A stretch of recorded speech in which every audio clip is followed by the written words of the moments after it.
What's up, fight fans? This is Kurt DeVille with Counterpunch Boxing News, and I have some new news concerning Tommy Fury. Tommy Fury responds to the cancellation of his fight once again, between himself and Jake Paul, and this is what he had to say. Quote, "I'm gutted and disappointed in regards to the issues I have faced with entry into the USA. This is something that myself or my team could have never anticipated happening. The situation has been left with my lawyers as being denied entry to a country is obviously a very serious issue, and it needs to be subsequently resolved. I am confident this fight will happen when this issue gets resolved and we come to a solution. I want to clarify that I will fight in any neutral country that both parties can enter. This can be anytime, any place, and anywhere." Those are the words of Tommy Fury. Let me counterpunch. I was going to save this for another video, but you have the people that may believe what's going on with Tommy, and then you have the people that don't believe it at all. Okay? The believers and the non-believers. Okay? And I listen to both sides. You know, I understand the Daniel Kinahan thing. The only problem I have with that, first off, is when he first introduced the primary problem of not being able to enter in the USA. He said that he doesn't know why. Okay? He doesn't know why they wouldn't let him in, which the first thing I thought of was bullshit. Anytime anybody denies you entry to any country, they're going to tell you why. You know what I mean? So I didn't, and then later on, it was revealed it was because of Daniel Kinahan and the association or the relationship or the possible relationship that he had with Daniel. Okay? So that was my first thing. That made me scratch my head on that one. And then Jake Paul responds and then says that we talked to the lawyers and then they were informed to go to the embassy to correct the issue. Then he reached out to Tommy and Tommy didn't respond. That was another thing. If you are going to fight someone, I don't care how much trash talk you talk or you build something up or how much you dislike a person. If that person's calling you or that party's calling you, you know you need to pick up the phone because this is your bread and butter. This is what you do. You're a boxer.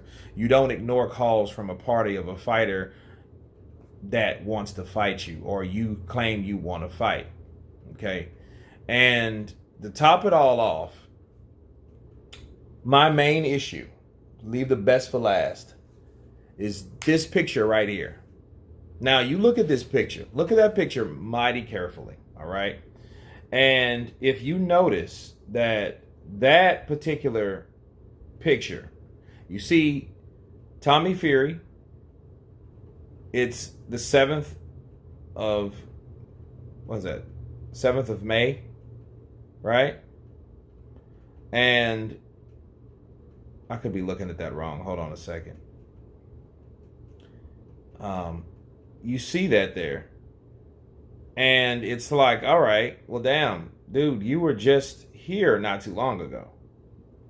Now, I know things change, but, the 7th of May wasn't that long ago. And it's like you were able to come here, party, chill out in front of the Hollywood, whatever. But then yet when it's time to show up, this happens. And you have no control over it. You don't know what happened or whatever. And it's like, I don't know, now I do understand that Tyson and I know John, they can't come into the country. And I know John, really oversees his sons. I understand that. But I don't know. It just seems bad. Like, dude, you were just over here. Now all of a sudden you're not allowed back. I know things happen. I know that Daniel Kinahan shit did happen. I believe after that. So chronologically it lines up. It just looks bad. You're chilling in America like it ain't just a regular old holiday for you. But it's time for you to get down on a guy that you already canceled with primarily, which people were scratching their head about that shit. Now you're doing it again. It's just too convenient. So I do understand the non-believers over here, because the non-believers over there are the ones that, are actually coming at Tommy Fury. And what's the motive, though? Why would Tommy Fury not want to fight for $2 million? Well, the worst could happen. He could get beat, or worse yet, he could get knocked out. If Jake Paul knocks Tommy Fury out, his family will disown him. And he knows that he's the guy that's fighting currently. Tyson Fury is supposed to retire. So it's a lot of pressures on him. A lot of pressures on to see what he does, to see how he performs. He has that same kind of expectation as Marcellus Wilder when he was up and coming, as you guys can remember. Chiseled physique, tall, but then he got beat, then everybody clowned him. Tommy Fury doesn't want to be in that situation. So that may be a reason why, if it's undercover, like, hey, I really don't want to fight this guy, I just showed you guys why. Okay? But anyway, you guys tell me what you think of Tommy Fury's message to everyone regarding the second cancellation of the Jake Paul fight. Of course, please subscribe. And you guys been Counterpunching. Peace!